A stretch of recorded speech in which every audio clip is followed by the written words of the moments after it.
ఉచిత varicose veins consultation మరియు screening, సర్జరీలపై special discount. భారతదేశంలోని best varicose veins Avis hospital ని సంప్రదించండి. మరింత సమాచారం కోసం ఈ నంబర్కి కాల్ చేయండి. హాయ్, హలో, నమస్తే, వెల్కమ్ టు సుమన్ టీవీ. నేను మీ శ్రీ అనుష. అసలు క్యాన్సర్ చివరి దశలో ఉన్నప్పుడు పాలియేటివ్ ట్రీట్మెంట్స్ అలాగే మల్టీ డిసిప్లినరీ అప్రోచ్ ఏ విధంగా ఉపయోగపడుతుంది, అసలు ఇవంటే ఏంటి, అలాగే క్యాన్సర్ పేషెంట్స్కి సూసైడల్ థాట్స్ కూడా ఉంటూ ఉంటాయంటండి, పెయిన్ భరించలేక. సో ఈ పేషెంట్స్కి పెయిన్ ట్రీట్మెంట్ అనేది ఎలా ఉపయోగపడుతుందో వివరించడానికి ప్రజెంట్ మనతో పాటు ఉన్నారు senior interventional pain specialist doctor Purohit గారు ఉన్నారు ఫ్రమ్ అపోలో హాస్పిటల్. సో మేడంతో మాట్లాడి కంప్లీట్ డీటెయిల్స్ తెలుసుకుందాం. నమస్తే మ్యామ్. నమస్తే. సో క్యాన్సర్ పేషెంట్స్కి అసలు పెయిన్ మేనేజ్మెంట్ ట్రీట్మెంట్ ద్వారా ఎలాంటి ఉపశమనం వాళ్ళకు ఉంటుంది? డెఫినెట్గా ఉపశమనం అయితే ఉంటుంది. సో క్యాన్సర్ ఏంటంటే డిఫరెంట్ క్యాన్సర్స్ ఉన్నాయి. ప్యాంక్రియాటిక్ క్యాన్సర్ కావచ్చు, క్యాన్సర్ సర్విక్స్ కావచ్చు, క్యాన్సర్ స్టమక్ కావచ్చు. ఎలాంటి క్యాన్సర్ అయినా ఏంటంటే విపరీతమైన భరించలేని నొప్పి ఉంటుంది. ఓకే. ఇలాంటి వాళ్ళకి ఏంటంటే అసలు పెయిన్ అన్నది ఎందుకు వస్తుందంటే ఈ క్యాన్సర్ కంప్రెషన్ వల్ల అయినా కావచ్చు, లేదా ఆ క్యాన్సర్ వల్ల వచ్చే కెమికల్ చేంజెస్ కానీ, లేదా బ్రెయిన్కి పంపించే సిగ్నల్స్ వల్ల కానీ పెయిన్ అన్నది స్టిమ్యులేట్ అవుతుంది. సో అయితే క్యాన్సర్తో బాధపడే వాళ్ళకి అసలు నొప్పులు రావడానికి కారణాలు ఏంటంటారు? ఈ క్యాన్సర్ వల్ల అయినా పెయిన్ రావచ్చు, లేదా ఆ క్యాన్సర్ అన్నది చుట్టూ ఉన్న స్ట్రక్చర్స్ని ప్రెషర్ పెట్టడం వల్ల అయినా రావచ్చు, లేదా ఆ క్యాన్సర్ ఉన్న ఏరియా నుంచి మన బ్రెయిన్కి వెళ్ళే సిగ్నల్స్ని స్టిమ్యులేట్ అవటం వల్ల కూడా కావచ్చు.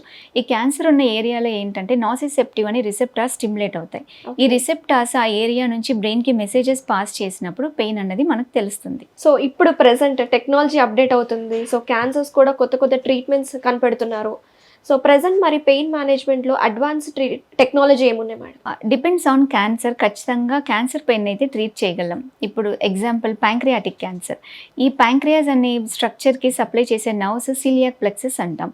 ఈ సీలియాక్ ప్లెక్సస్ అన్నది ఏంటంటే ప్యాంక్రియాస్ నుంచి సెన్సేషన్స్ని బ్రెయిన్కి తీసుకెళ్తుంది.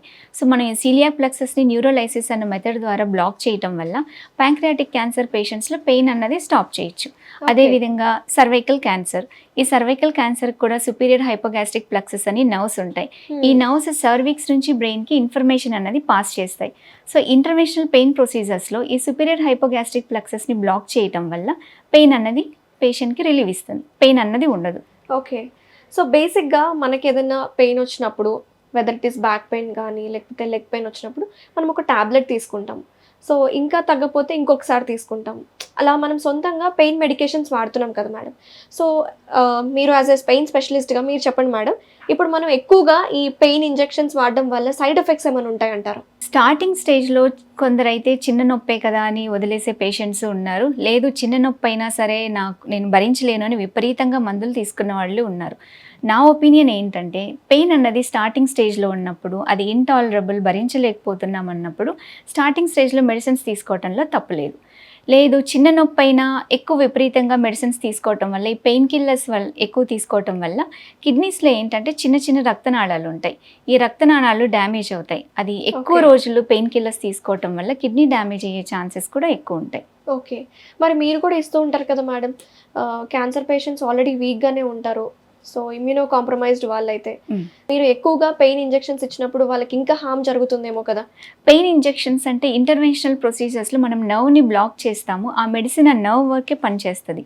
సో ఇది బాడీ అంతా డిస్ట్రిబ్యూట్ అవ్వదు కాబట్టి ఇది సేఫెస్ట్ ప్రొసీజర్. ఓకే. నర్వ్ని బ్లాక్ చేయడం అంటే ఏంటి ఇక్కడ?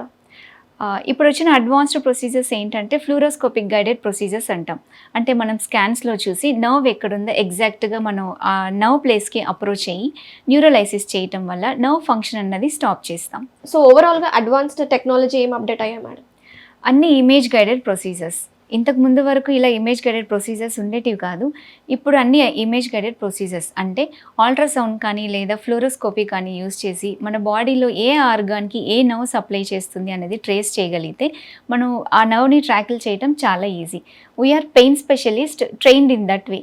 లైక్ అల్ట్రాసౌండ్ యూజ్ చేసి ఏ నరం ఎక్కడ బ్లాక్ చేయాలి, లేదా ఫ్లోరోస్కోపీ యూజ్ చేసి ఏ క్యాన్సర్లో మనం నర్వ్ని బ్లాక్ చేయొచ్చు అన్నది హ్యాండిల్ చేయొచ్చు. సో ఈ పెయిన్ మేనేజ్మెంట్ ప్రొసీజర్స్ ఏ కండిషన్స్కి మనకి ఇది వర్కౌట్ అవుతుందంటారు?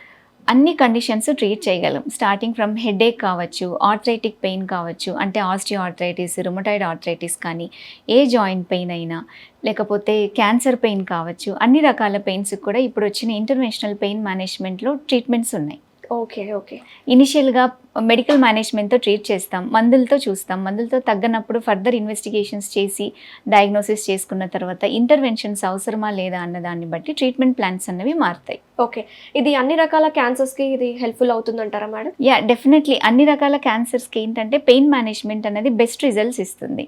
పేషెంట్ అన్నది ఈ పెయిన్ ప్రొసీజర్స్ అడ్వాంటేజ్ ఏంటంటే ప్రొసీజర్ చేసిన హాఫ్ అన్ అవర్లోనే పేషెంట్ని డిశ్చార్జ్ చేసేస్తాము, హాస్పిటల్ అడ్మిషన్ అవసరం లేదు. ఆ పెయిన్ ప్రొసీజర్ అయిన వెంటనే ఆల్మోస్ట్ 70-80% వరకు పెయిన్ రిలీఫ్ అన్నది చూపిస్తాం. ఓకే.